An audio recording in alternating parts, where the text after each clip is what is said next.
Dito sa dagat baga. Hello guys, welcome to my vlog, Being Family Friends Vlogs.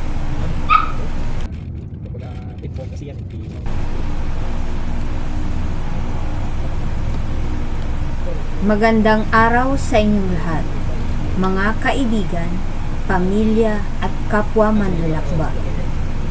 Welcome sa ating mahabang road trip.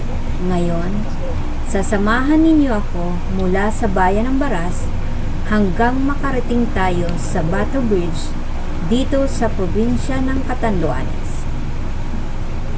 Sa susunod na isang oras, samahan ninyo akong dumaan sa mga kalsada, makisilip sa mga tanawin, at alalahanin ang mga kwento na bumabalot sa bawat bayan na ating madaraan. Kaya humanda kayo, relax lang tayo at sabay-sabay nating lasapin ang biyaheng ito.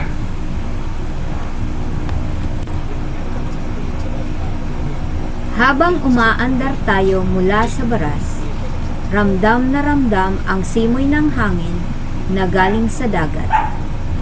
Ang probinsya ng Catanduanes ay tinatawag ding the land of the howling winds dahil madalas tayong tinatamaan ng bagyo. Pero sa kabila ng lahat ng iyon, hindi natin maikakaila na isa ito sa pinakamagandang lugar sa Pilipinas. Mapuno, sariwa ang hangin at palaging may kasamang tunog ng alon o huni ng mga ibon sa paligid. Alam niyo ba na ang Baras ay isa sa mga kilalang bayan dito sa Catanduanes? Ang pangalan nitong Baras ay sinasabing galing sa mga baras ng kahoy o mga poste na ginagamit noong unang panahon bilang pananda o panangga. Isa rin ito sa mga lugar na kilala sa surfing. Kung narinig na ninyo ang Puraran Beach at ang sikat na Majestic Swell, dito ninyo matatagpuan iyon.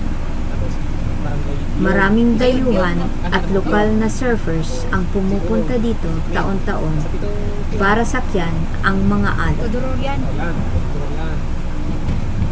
Pero higit pa sa surfing, ang Baras ay puno ng simpleng pamumuhay. Ang mga tao rito ay mababait, palakaibigan, at madalas makikita mong nagtatrabaho sa bukid o nangingisda.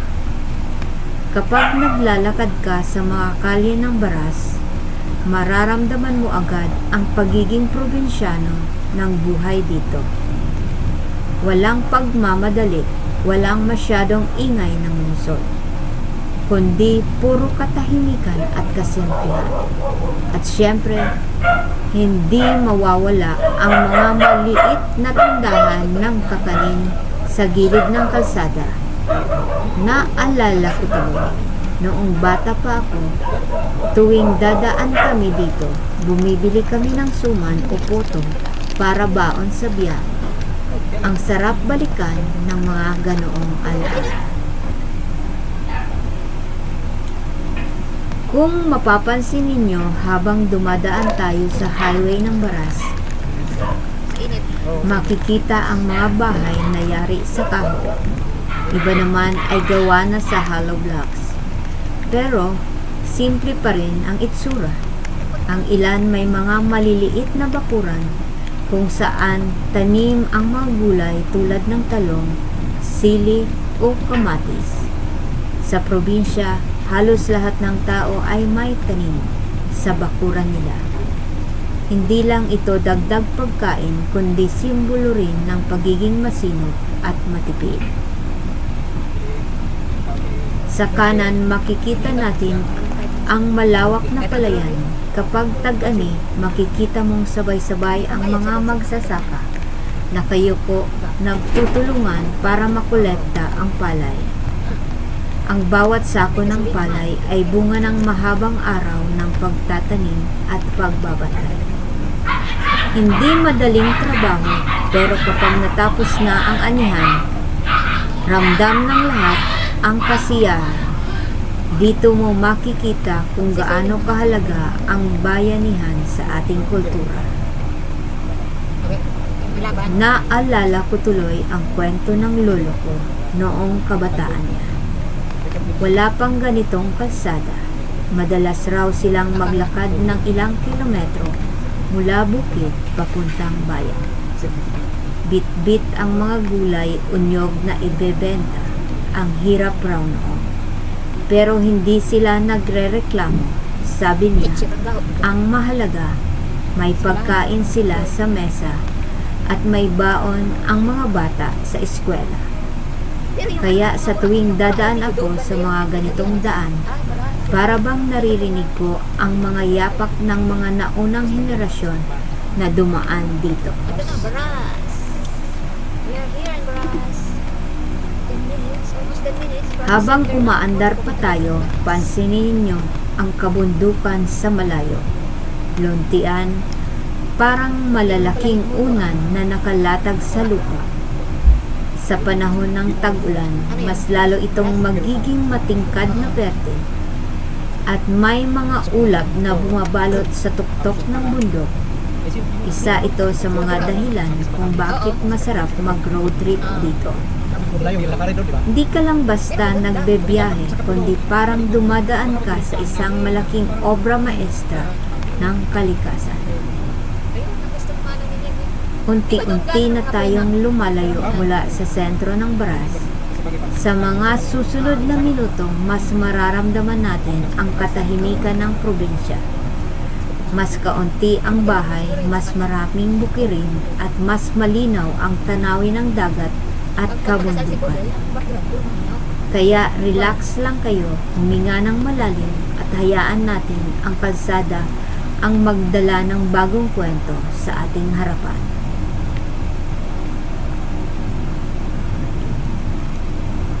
Boy, piga pa trabaho ka ng mga ganda siya. Ngayon mga kaibigan, habang mas lumalayo tayo mula sa sentro ng Baras, mapapansin ninyo na unti-unti nang nagbabago ang tanawin. Mas kaunti ang mga bahay at tindahan at mas nangingibabaw ang mga bukirin at malalawak na lupain. Ito ang isa sa mga pinakamasarap na bahagi ng biyahe. Yung tipong parang ikaw at ang kalsada lang ang magkasama. At ang kalikasan ay nagsisilbing tanawin sa iyong paligid. Ito, kinitligan. Tingnan ninyo ang mga palayan na nasa magkabilang gilid ng kalsada. Kung panahon ng pagtatanim, makikita mong tila salamin ang buong bukid dahil puno ito ng tubig at mga bagong punla. Kapag naman panahon ng anihan, mapapansin mong kulay ginto ang paligid, parang dagat ng gintong butil na sumasayaw sa hangin. Dito sa Catanduanes, ang palay ay hindi lamang pagkain. Ito ay kabuhayan, tradisyon at simbolo ng kasipagan ng mga magsasaka. Alam ba ninyo, ang bawat tumpok ng palay ay nangangailangan ng ilang buwan ng pagtutok? Mula sa paghahanda ng lupa, pagtatanim, pag-aaruga hanggang sa pag-aani. Kaya tuwing nakakakita ko ng magsasaka sa bukid, lagi kong naiisip kung gaano kahalaga ang kanilang papel sa ating lipunan. Kung wala sila, wala tayong kanin sa ating hapag.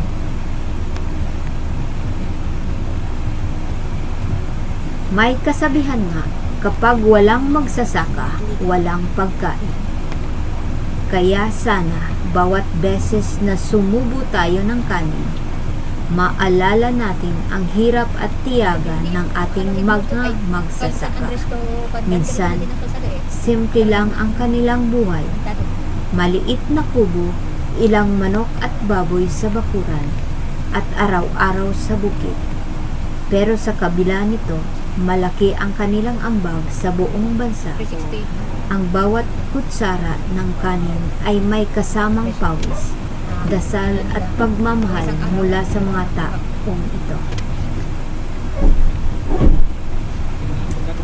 Kung titingin kayo sa malayo, makikita ninyo ang kabundukan na tila nagbabantay sa atin.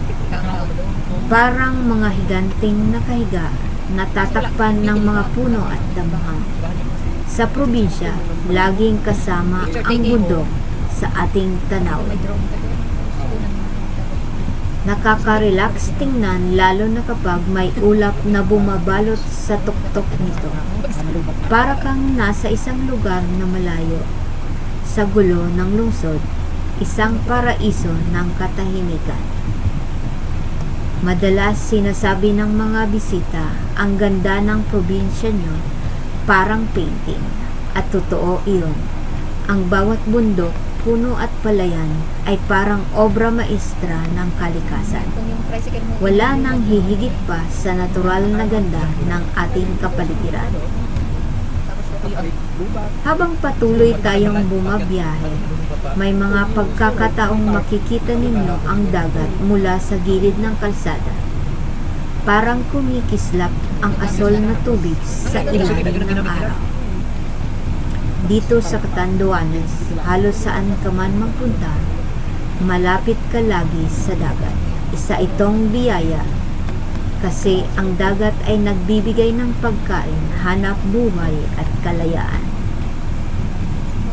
Alam ko marami sa atin may alaala ng dagat. Yung una nating paliligo sa tabing dagat. Yung paghahanap ng shell sa buhangin. O yung simpleng paghuhuli ng isda gamit ang lambat. Lahat ng iyon ay bahagi ng ating kultura. Kaya bawat silip ko sa dagat habang nasa biyahe, pakiramdam ko ay paalaala ito na laging nandiyan ang kalikasan. Handang magbigay ng aliw. Naalala ko tuloy isang summer, dinala kami ng tatay ko sa dagat pagkatapos ng pagtatanim sa bukid. Pagod na pagod kami sa init ng araw, pero nang makarating kami sa dalampasigan, bigla kaming lumangoy at naglaro. Sabi ni tatay, ganito ang buhay sa probinsya. Trabaho sa umaga, pahinga sa dagat sa hapon. Hanggang ngayon, dala-dala ko ang aral na iyon, na ang kasimplihan ang siyang tunay na yaman.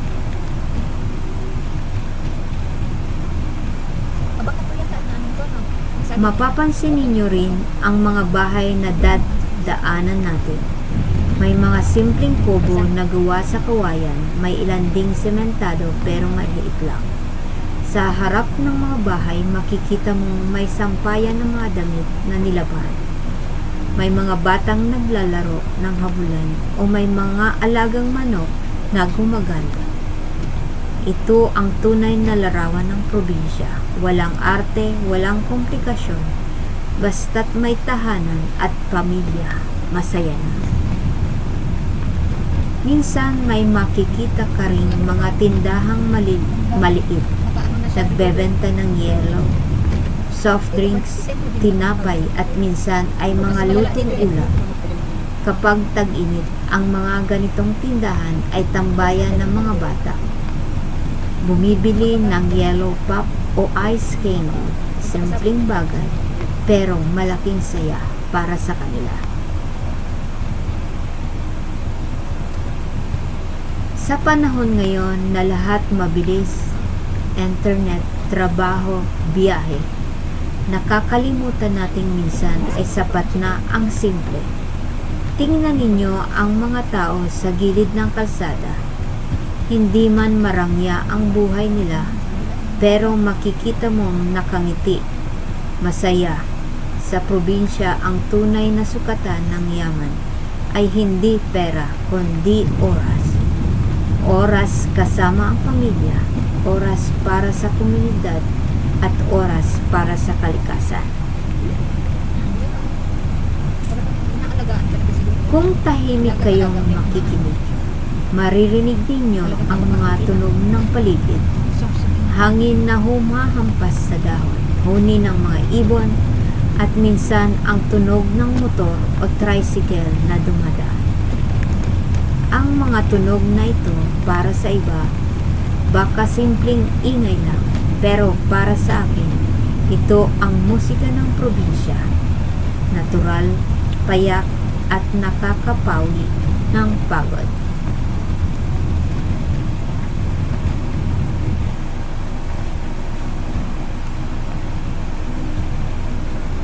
Pagbalik natin sa biyahe, makikita ninyo na mas nagiging tahimik ang daan. Iilan na lang ang mga tao sa gilid ng kalsada at mas nangingibabaw ang mga puno at halaman. Parang paalala ito na minsan kailangan din nating maranasan ang katahimikan. Sa isang oras na ganitong biyahe, hindi lang tanawin ang nagdadala sa atin, kundi pati pagkakataon na magmuni-muni.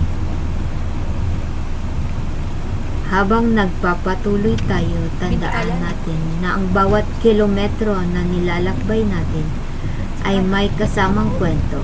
Kwento ng magsasaka sa bukid, kwento ng mangingisda sa dagat, kwento ng mga bata sa gilid ng kalsada at kwento ng bawat pamilyang naninirahan dito. At sa pamamagitan ng biyahe na ito, nakikita natin na lahat ng ito ay bahagi ng isang mas malaking larawan, ang buhay sa Catanduanes.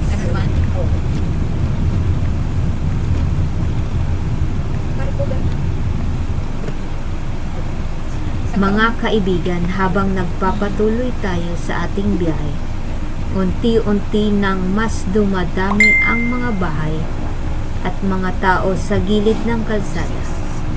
Ibig sabihin, papasok na tayo sa mga barangay. Dito makikita natin ang araw-araw na buhay ng mga taga-probinsya, simple pero makulay, tahimik pero puno ng kwento.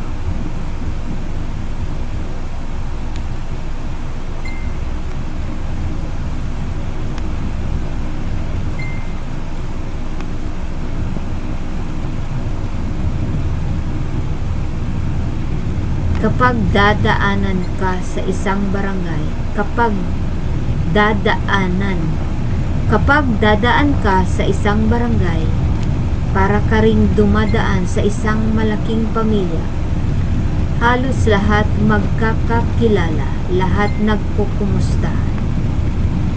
Kaya minsan kapag may bisita o dumadaan na sasakyan, mapapansin mong may mga ilang bata na nakatayo lang sa gilid ng kalsada, nanunood at nagtataka. Sa kanila, malaking bagay na may bagong dumaan kasi nakakadagdag iyon ng kulay sa kanilang araw. Ngayon, tingnan niyo, makikita niyo ang mga bata na naglalaro. May naglalaro ng habulan, may mga tumatakbo ng nakapaa. At may ilan ding nagbebisikleta ng maliit na bisikleta na halos kasing laki lang nila. Ang ingay ng kanilang tawanan at sigawan ay parang musika ng kabataan. Naalala ko noon, ganito rin kami, simple lang ang laro. Tumbang preso, tago-taguan, puluksong tingin. Wala pang cellphone noon, wala pang internet, pero pakiramdam namin, kumpleto na ang araw kapag nakapaglaro kami sa kalsada. At tuwing papalubog na ang araw, maririnig mo ang tawag ng mga nanay. Oy, pasok na kayo, kakain na. At tatakbo agad ang mga bata, pauwi, pawisan at masaya. Siyempre, hindi rin mawawala ang mga tindahan sa bawat barangay.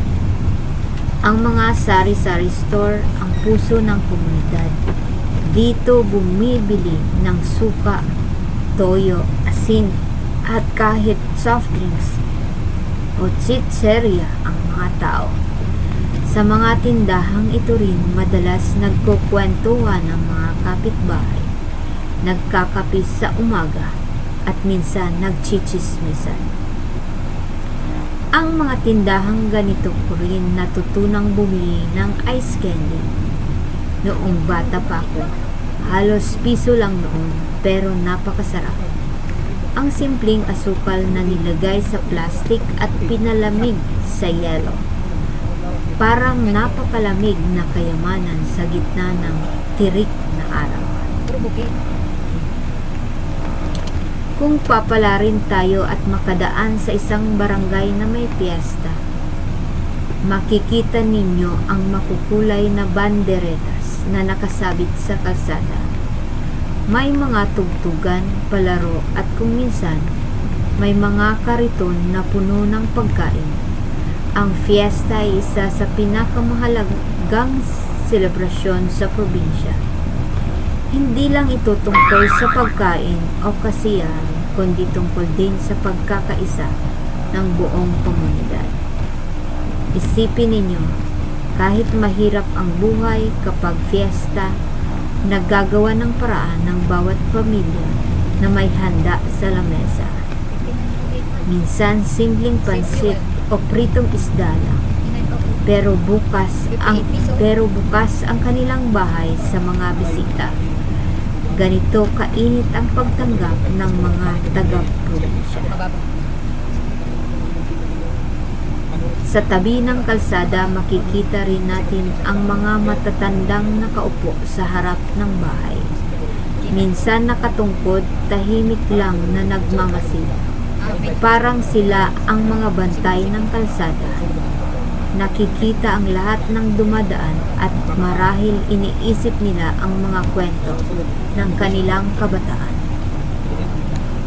May mga nanay din na abala sa paghuhugas ng damit sa poso o naglalaba sa gilid ng ilog. May mga tatay na nagkukumpuni ng motor o nagtatabas ng damo. Sa bawat simpleng galaw nila, makikita natin ang tunay na sipag at tiyaga ng mga probinsyano. Alam niyo, minsan sa mga ganitong biyahe, bigla na lang may aso na tatawid sa kalsada. Kaya kailangan talaga ng maingat na pagmamaneho. At syempre, may mga tandang din na biglang tatakbo o baboy na pakalat-kalat sa gilid ng daan. Dito sa probinsya, normal lang iyon. Nakakatawa nga minsan kasi parang sila ang tunay na may-ari ng kalsada. Halos bawat barangay ay may maliit na kapilya o simbahan. Ito ang lugar kung saan nagtitipon ang lahat para magsimba, magdasal o minsan ay para sa pagtitipon ng komunidad. Sa mga kapilyang ito ginaganap ang mga barangay fiesta, kasalan, binyag at iba pang mga halagang okasyon. Ang simbahan o kapilya ay hindi lamang lugar ng pananampalataya, kundi isa ring simbolo ng pagkakaisa sa oras ng problema. Dito nagsasama-sama ang mga tao, nagdarasal at nagtutulungan. Habang dumadaan tayo sa mga barangay, makikita natin na ang komunidad dito ay parang isang malaking pamilya. Kapag may nangangailangan, lahat nagtutulungan. Kapag may kasiyahan, lahat nakikisuyo. At kapag may sakuna, lahat nagdadamayan. Ito ang isa sa pinakamahalagang yaman ng probinsya, ang diwa ng bayanihan. Sa kalsada, makakasalubong mo ang mga taong nakangiti, kumakaway o simpleng nagmamasid lang. At sa bawat ngiti at kaway na iyon, ramdam mong ikaw ay welcome, kahit hindi ka nila kakilala. Ngayon, hayaan natin ang ilang minuto ng katahimikan. Pakinggan ninyo ang tunog ng kalsada, ang mga motor na dumadaan, at ang ingay ng mga bata sa gilid. Ito ang tunog ng buhay sa barangay. Habang iniiwan natin ang mga barangay na dinaanan natin, bit-bit natin ang kanilang mga kwento, ang tawanan ng mga bata, ang sipag ng mga magulang, ang mga tindahan sa kanto, at ang kapitbahay na laging handang tumulong. Ito ang mga simpleng bagay na bumubuo sa malalaking alaala. Kaya sa susunod na makikita ninyo ang isang maliit na barangay, isipin ninyo naroon ang tibok ng puso ng probinsya. Ang bawat kalsada, bawat tindahan at bawat tao ay bahagi ng mas malaking kwento ng Catanduanes. At sa ating paglalakbay, dahan-dahan nating nadidiscover ang lahat ng ito.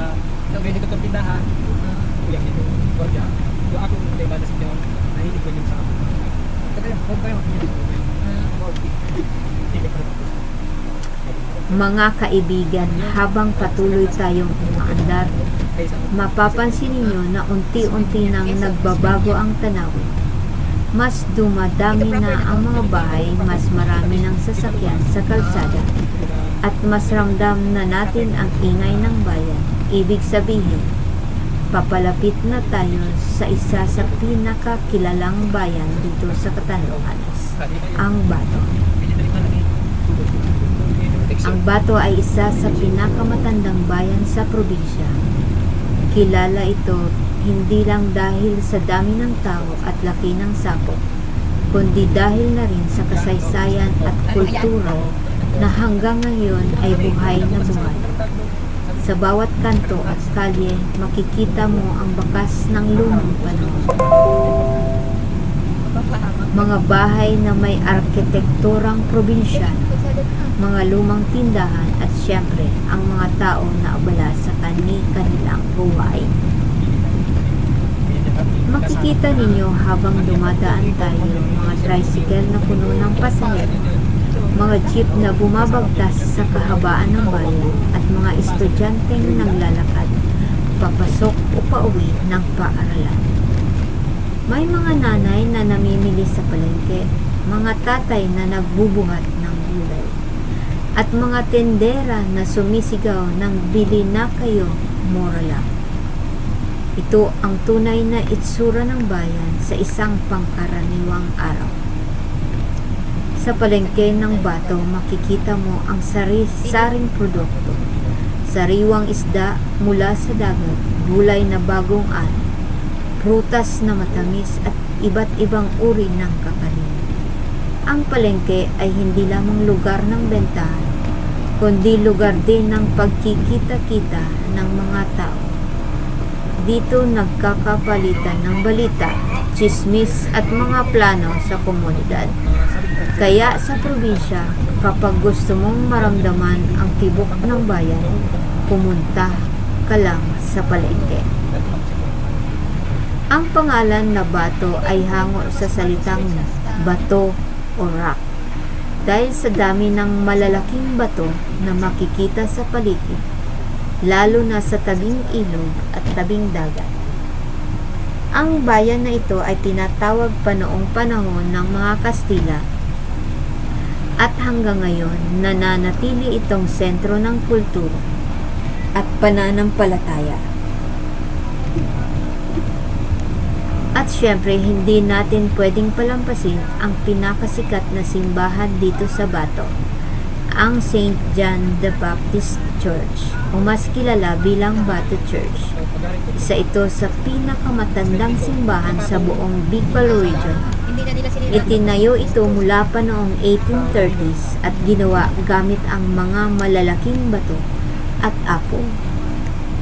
Kung titingnan ninyo, napakatibay ng simbahan. Sa dami ng bagyo at lindol na dumaan, nananatili itong nakatayo para itong simbolo ng katatagan at pananampalataya ng mga tao dito sa Catanduanes. Ang bawat bato ng simbahan ay parang nagkukwento ng ilang daang taon ng kasaysayan, dasal at sakripisyo.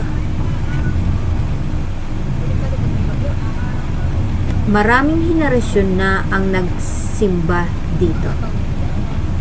Dito bininyagan ang mga bata, dito kinisal ang mga magulang at dito rin ginaganap ang mga fiesta at prosesyon. Kaya bawat pamilya sa Bato ay may sariling kwento tungkol sa simbahan na ito. Isipin ninyo na bawat taong dumaan sa simbahan mula sa panahon ng mga Kastila at hanggang sa panahon natin ngayon ay may dalang panalangin at pag-asa, at kahit ilang siglo na ang nakalipas, ang mga panalangin iyon ay nananatiling buhay sa loob ng mga pader na ito.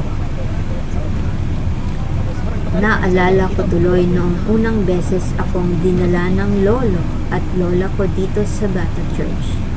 Sabi nila, ito ang simbahan na nakasaksi ng lahat ng hirap at tagumpay ng bayan natin. At habang nakaupo kami noon sa lumang bangko, ramdam ko ang bigat ng kasaysayan. Hindi lang ito gusali, isa itong patunay na kahit gaano kahirap ang dumating na unos, tumitibay at lumalaban ang mga tao. Paglabas ng simbahan, makikita ninyo ang paligid ng bayan. May mga eskwelahan, munisipyo at mga establishmento. Makikita rin ninyo ang mga estudyante na naglalakad ng magkakasama. Nakatawa at nagkukwentuhan. Ang saya nilang panoorin. Kasi para bang hawak nila ang pag-asa at kinabukasan ng bayan. Sa gilid naman ng kalsada, may mga jeep at tricycle na naghihintay ng pasahero. Ang ilan ay papunta sa mga kalapit na barangay. Ang ilan ay pauwi na galing sa trabaho. Ang ingay ng mga busina, tawanan ng tao, at sigawan ng mga tinderang nag-aalok ng paninda. Lahat ito ay bahagi ng buhay bayan. Kung iisipin ninyo, bawat bayan ay may sariling tibok ng puso. Ang Bato, ang tibok nito ay makikita mo sa simbahan, sa palengke, sa mga estudyante, at sa mga tao sa gilid ng kalsada. Lahat sila ay magkakaugnay, lahat may papel sa mga malalaking kwento ng probinsya. At sa bawat pagdaan natin dito, nagiging saksi tayo sa kanilang buhay, kahit sandali lang. Ngayon, huminto muna tayo ng ilang sandali. Pakinggan ninyo ang mga natural na tunog ng bayan. Mga tricycle na dumaraan, tawanan ng tao at kaluskos ng hangin sa mga puno. Ito ang musika ng bayan ng Bato. Habang unti-unti tayong umaalis sa sentro ng bayan, daladala natin ang mga kwento ng Bato, ang makasaysayang simbahan, ang masiglang palengke at ang araw-araw na pamumuhay ng mga tao. Ito ay patunay na ang bawat bayan ay may sariling karakter, sariling kasaysayan at sariling ganda.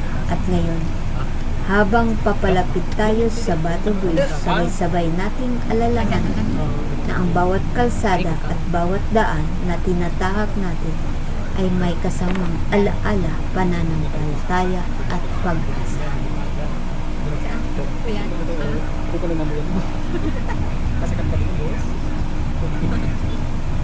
Mga kaibigan, habang naglalakbay tayo palabas ng sentro ng Bato, unti-unti na naman nagbabago ang tanawin.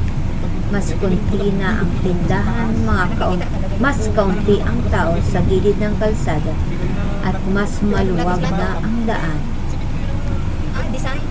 Pero ngayon, papalapit na tayo sa isa sa pinakamahalagang bahagi ng biyahe natin, ang Bato Bridge. Bakit nagligid lang yun dyan sa... Habang lumalapit tayo, makikita ninyo na lumalawak ang tanawin sa unahan. Ang ilog ng Bato ay unti-unti nang bumubunga. Ito ay isa sa pinakamahabang ilog sa Catanduanes at napakalaga nito sa buhay ng mga tao dito. Kaya naman itinayo ang tulay na ito upang pagdugtungin ang dalawang panig ng bayan. Makikita ninyo ngayon ang Bato Bridge, isang konkretong tulay na nagsisilbing daan hindi lang lamang para sa mga sasakyan, kundi para sa kalakalan, sa komunikasyon at sa araw-araw na pamumuhay ng mga tao. Para bang ugat ito ng nagdurugtong, nagbibigay buhay at laging ginagamit ng lahat. Ayan na, tumatawid na tayo. Tingnan ninyo ang tanawin sa kaliwa. Makikita ninyo ang malawak na ilog, ang malawak na agos ng ilog, kumikislap sa ilalim ng araw. Sa kanan naman, makikita ang mga bangka na kaparada o naglalayag ginagamit ng mga mangingisda para sa kanilang hanap buhay. Nag-slide yun. Habang nasa gitna tayo ng tulay, huminga tayo ng malalim at namnamin ang simoy ng hangin. Ramdam ninyo ba? Ang hangin dito ay may kasamang halimuyak ng tubig, sariwa at malamig, para bang nililinis ang isip at kaluluwa. Lagi may aksidente. Antikulo yun. Alam ninyo, ang tulay ay hindi lamang kompletong istruktura. Aksidente. Isa rin itong simbolo. Ang Bato Bridge ay nagsilbing tulay ng mga tao patungo sa kabuhayan, edukasyon at mas magandang buhay. Sa bawat araw na dumadaan ang mga estudyante, mangingisda, magsasaka at mga pamilya dito para silang tinutulungan ng tulay na makatawid sa kanilang mga pangarap. Kung mapapansin ninyo sa gilid ng ilog, may mga bahay na nakatayo malapit sa pampang. Diyan nakatira ang mga pamilyang malapit ang buhay sa tubig. Ang ilan ay umaasa sa pangingisda, ang iba naman ay kumukuha ng tubig para sa kanilang pang-araw-araw na gamit. May mga bata rin makikita kung minsan naliligo at naglalaro sa ilog. Tumatawa at nagsisisid, parang wala silang iniintinding problema sa mundo. Ang ilog na ito ay parang ugat ng bayan. Dito nagmumula ang pagkain. Dito dumadaan ang mga bangka at dito rin dumadaloy ang mga alaala ng tao.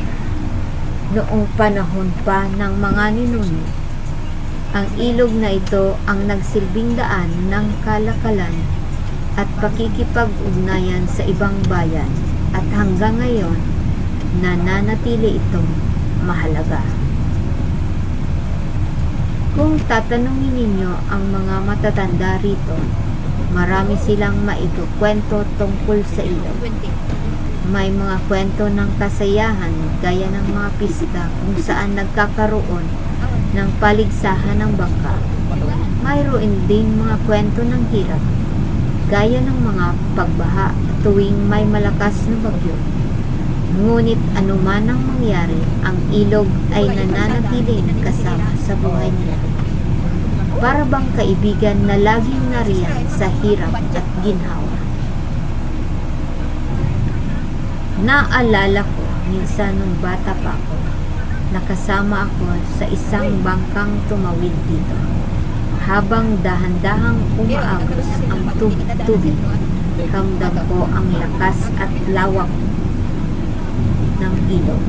At kahit medyo nakakatakot, kasi malalim at malakas ang agos, may kakaibang saya, para bang tinuturuan ka ng ilog na magtiwala sa sa kasama mo at sa sarili mo.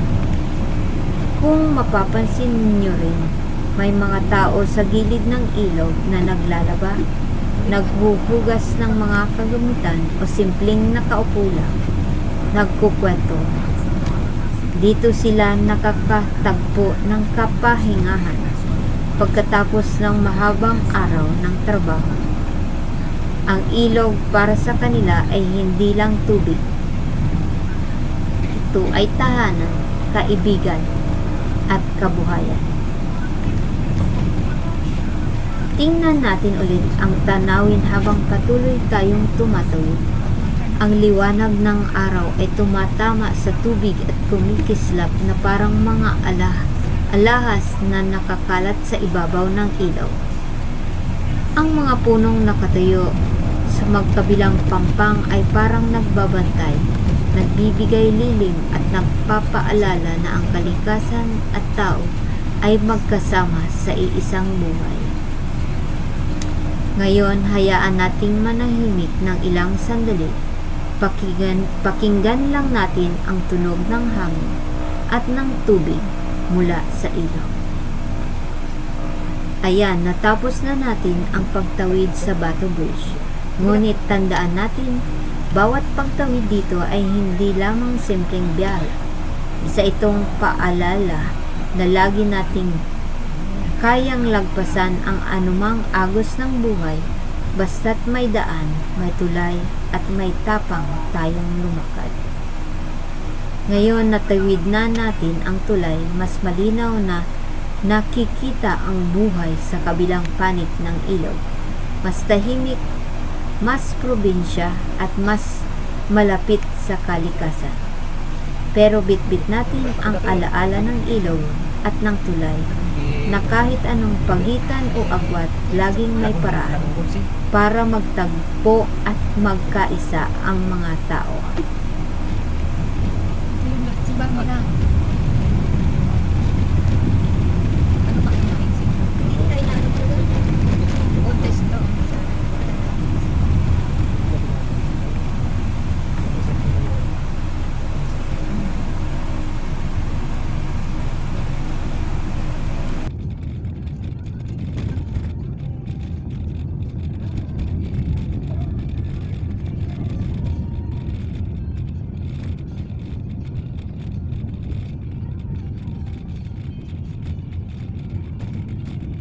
Dati yung binubuldo sila. Ang ginagawang kalsada eh. Oo. Di ba yung may nakasimento na yun doon? Ay, papuntang ano yan? Puhuy dyan sa taas ng Di ba? simbahan. Oo. Gatilis. Nakikita ko yun dyan eh. Sabi ko ginagawa ng ano to, ng kalsada. Gatilis yan eh. Nasa saraduhan pero may. Karugtong siguro yan doon sa kabila, yung may ano na, may simento. Paakyat din yan eh. Bato Bridge. Dati hindi naman doon ganito eh. Ano? Sa baba, di ba may ano yan? Yan, yung detour niya. Yung gagawin. Pero ang pinakatuloy talaga doon. Yung Ayun na nagputol doon, na. sila ano. Oo.